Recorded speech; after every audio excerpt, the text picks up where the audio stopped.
नमस्कार। इस विशेष समाचार बुलेटिन में आप सभी का स्वागत है। मैं हूं निखिल सिंह और मेरे साथ हैं मेरे सहयोगी शरद मुदगल। और सबसे पहले नजर डालते हैं हेडलाइंस पर।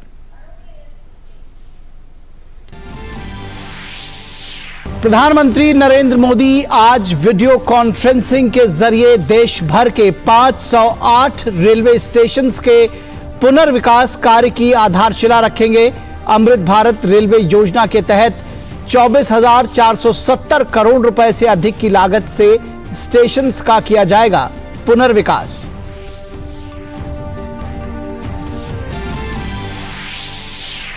राष्ट्रपति द्रौपदी मुर्मू के दक्षिण भारत दौरे का आज दूसरा दिन। राष्ट्रपति आज चेन्नई में मद्रास विश्वविद्यालय के 165वें दीक्षांत समारोह को करेंगी संबोधित। राजभवन में तमिलनाडु के विशेष रूप से कमजोर जनजातीय समूहों के सदस्यों से भी करेंगी मुलाकात। चंद्रयान 3 ने चंद्रमा की कक्षा में सफलतापूर्वक प्रवेश किया। आगामी 23 अगस्त के आसपास लैंडर ऑर्बिटर से अलग होकर चंद्रमा पर सॉफ्ट लैंडिंग का प्रयास करेगा शुरू।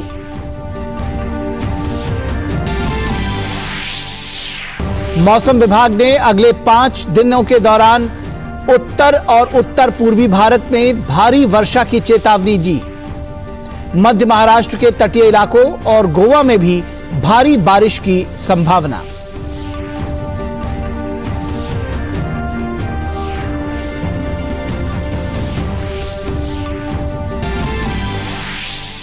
और अंतर्राष्ट्रीय खबरों में सऊदी अरब की मेजबानी में जेद्दा में चल रही यूक्रेन शांति वार्ता आज भी रहेगी जारी।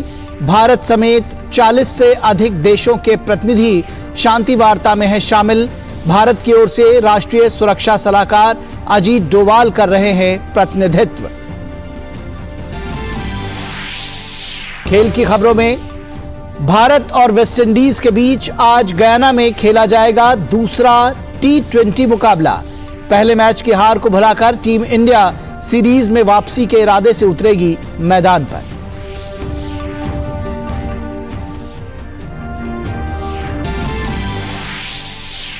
और बर्लिन में चल रही विश्व तीरंदाजी चैंपियनशिप में भारत की अदिति स्वामी ने इतिहास रचा। स्वर्ण पदक जीतकर व्यक्तिगत खिताब जीतने वाली पहली भारतीय बनी।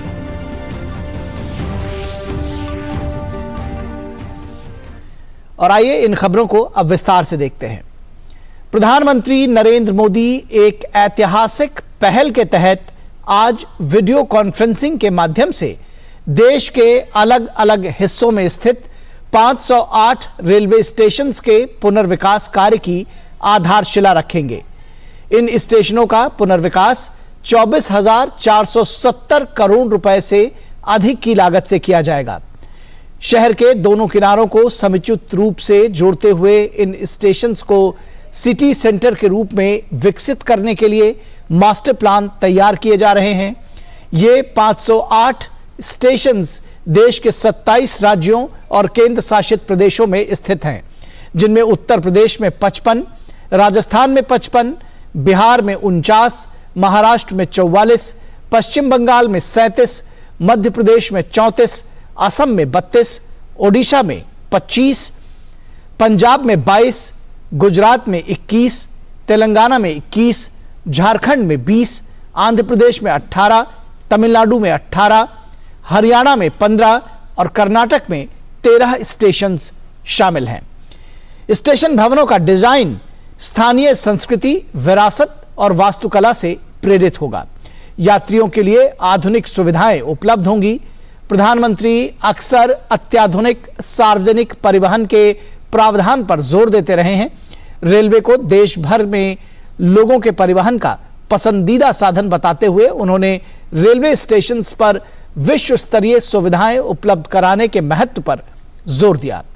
इस विजन से प्रेरित देश भर में 1309 स्टेशन के पुनर्विकास कार्य के लिए अमृत भारत स्टेशन योजना की शुरुआत की गई है। इस दौरान कई केंद्रीय मंत्री भी उपस्थित रहेंगे। और इस कार्यक्रम को लेकर प्रधानमंत्री नरेंद्र मोदी ने अपने ट्विटर संदेश में लिखा है कि रेलवे क्षेत्र के लिए आज एक ऐतिहासिक दिन है। अमृत भारत स्टेशन योजना के तहत आज पूरे भारत में 508 रेलवे स्टेशंस के पुनर्विकास की आधारशिला रखी जाएगी। 25,000 करोड़ रुपए की लागत का पुनर्विकास हमारे देश में रेल बुनियादी ढांचे में क्रांतिकारी बदलाव लाएगा। ये ईज ऑफ लिविंग को बढ़ावा देगा और आराम के साथ साथ सुविधा भी बढ़ाएगा। यह सुनिश्चित किया गया है कि स्टेशन स्थानीय संस्कृति, विरासत और वास्तुकला के अनुरूप हों।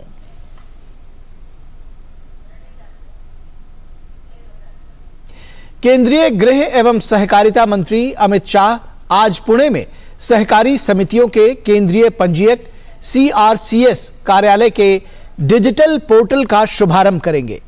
प्रधानमंत्री नरेंद्र मोदी के सहकार से समृद्धि के विजन में दृढ़ विश्वास व्यक्त करते हुए सहकारिता मंत्रालय ने देश में सहकारी आंदोलन को सुदृढ़ करने के लिए अनेक पहल की है। इसी कड़ी में सहकारी क्षेत्र में व्यापार सुगमता को बढ़ावा देने के लिए एक महत्वपूर्ण कदम के तहत बहुराज्य सहकारी समितियों के केंद्रीय पंजीयक कार्यालय का कंप्यूटरीकरण किया जा रहा है। कंप्यूटरीकरण का मुख्य उद्देश्य पूरी तरह पेपर रहित आवेदन, बहुराज्य सहकारी सोसाइटी अधिनियम यानी MCSC एक्ट और नियमों का स्वतः अनुपालन, व्यापार सुगमता, डिजिटल संवाद और पारदर्शी प्रोसेसिंग है। कंप्यूटरीकरण की यह परियोजना नए MCCS के पंजीकरण में मददगार होगी और उनकी कार्यशैली में सुगमता लाएगी। वर्तमान में देश में 1550 से अधिक बहुराज्य सहकारी समितियां यानी MSCS पंजीकृत हैं।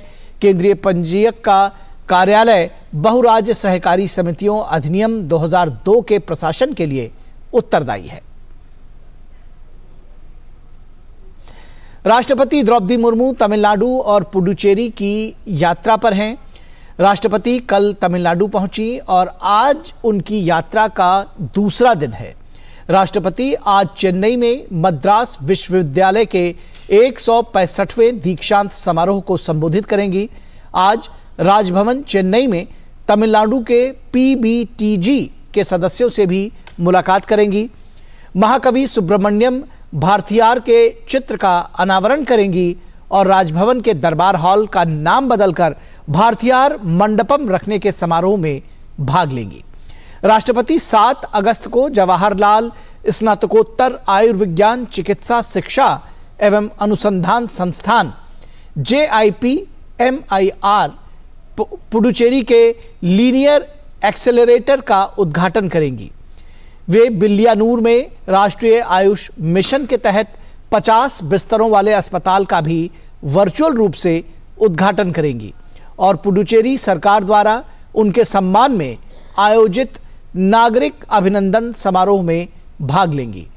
अपनी यात्रा के अंतिम दिन राष्ट्रपति 8 अगस्त को ओरोविल में एक शहर प्रदर्शनी, मातृ मंदिर देखने जाएंगी और aspiring for super mind in the city of consciousness विषय पर एक सम्मेलन का उद्घाटन करेंगी। इससे पहले राष्ट्रपति द्रौपदी मुर्मू ने कल तमिलनाडु के नीलगिरी जिले में मुदुमलाई टाइगर रिजर्व अभयारण्य में थेप्पाकाडू हाथी शिविर का दौरा किया। राष्ट्रपति ने ऑस्कर विजेता वृत्तचित्र द एलिफेंट विस्पर्स के हाथी महावत जोड़ी बोमन और बेली से मुलाकात की। राष्ट्रपति ने तमिलनाडु के विभिन्न हाथी शिविरों में काम कर रहे महावतों के साथ चर्चा की। राष्ट्रपति द्रौपदी मुर्मू ने कहा कि राष्ट्रीय विरासत को संरक्षित करने के एक हिस्से के रूप में हाथियों की रक्षा हमारा दायित्व है। और यहां रुकेंगे एक छोटे से ब्रेक के लिए, कहीं मत जाइएगा, जल्द हाजिर होंगे। होंगे बच्चे स्वस्थ भले भूलेगा बचपन, इन्हें पिलाओ मुगली घुट्टी 555।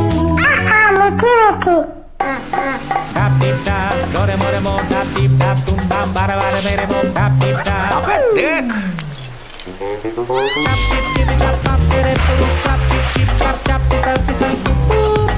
अरे बेटा बच गए। Shabam borobom, barabidi boom boom, tam tam tip tap borobom. Shabam borobom. You got to be careful. बारिश है, सड़कें बदलेंगी. Switch to Seat. Beta change soon. It's monsoon. Break के बाद एक बार फिर आप सभी का स्वागत है। चंद्रयान 3 के लिए कल का दिन बेहद खास रहा। भारतीय अंतरिक्ष अनुसंधान संगठन यानी इसरो का ऐतिहासिक मिशन चंद्रयान 3 कल शाम चंद्रमा की कक्षा में सफलतापूर्वक प्रवेश कर गया। चंद्रयान 3 से आए संदेश में बताया गया है कि उसने अपनी कक्षा में सफलतापूर्वक प्रवेश कर लिया है। चंद्रयान चंद्रमा तक की लगभग 2/3 दूरी तय कर चुका है। बेंगलुरु स्थित ISRO telemetry tracking and command network Chandrayaan 3 की गति, स्थिति और दिशा पर लगातार नजर रख रहा है। कल शाम करीब 7 बजे के आसपास चंद्रयान 3 का लूनर ऑर्बिट इंजेक्शन कराया गया, यानी उसे चांद के पहले ऑर्बिट में डाला गया। इसरो के वैज्ञानिकों ने अब तक इस काम में 2 बार सफलता हासिल की है। चंद्रयान 3 का उद्देश्य चंद्रमा की सतह पर सफलतापूर्वक सॉफ्ट लैंडिंग करना है। धरती के चारों ओर चक्कर लगाने के बाद चंद्रयान 3 ने 5 अगस्त यानी कल से चंद्रमा के चक्कर लगाना शुरू कर दिया है। गौरतलब है कि चंद्रयान 3 को श्रीहरिकोटा के सतीश धवन स्पेस सेंटर से 14 जुलाई को प्रक्षेपित किया गया था और इसके 23 अगस्त तक चंद्रमा पर सॉफ्ट लैंडिंग की उम्मीद है। और यूक्रेन संकट सुलझाने के लिए सऊदी अरब के जद्दा में जारी शांति वार्ता का आज दूसरा दिन है। इस सम्मेलन में भारत सहित 40 देशों के प्रतिनिधि हिस्सा ले रहे हैं। राष्ट्रीय सुरक्षा सलाहकार अजीत डोवाल यूक्रेन के इस शांति वार्ता में भारत का प्रतिनिधित्व कर रहे हैं। इस सम्मेलन का मकसद रूस और यूक्रेन के बीच जारी युद्ध का समाधान निकालकर शांति बहाल करना है। वार्ता के पहले दिन यूक्रेन के राष्ट्रपति वोलोडिमिर ज़ेलेंस्की ने कहा कि नियम आधारित अंतर्राष्ट्रीय व्यवस्था बहाल की जानी चाहिए। खबर क्रिकेट के मैदान से। भारत और वेस्टइंडीज के बीच 5 T20 मैचेस की सीरीज का दूसरा मुकाबला आज गयाना में खेला जाएगा। पहले मुकाबले में मिली हार को भुलाकर टीम इंडिया इस मुकाबले में जीत दर्ज कर सीरीज में बराबरी करना चाहेगी। गौरतलब है कि इंडिया और वेस्टइंडीज के बीच 3 अगस्त को खेले गए पहले T20 मैच में भारतीय टीम को वेस्टइंडीज के हाथों 4 रनों से हार का सामना करना पड़ा था। तो इस समाचार बुलेटिन में बस इतना ही। हमारी पूरी टीम को दीजिए इजाजत। नमस्कार।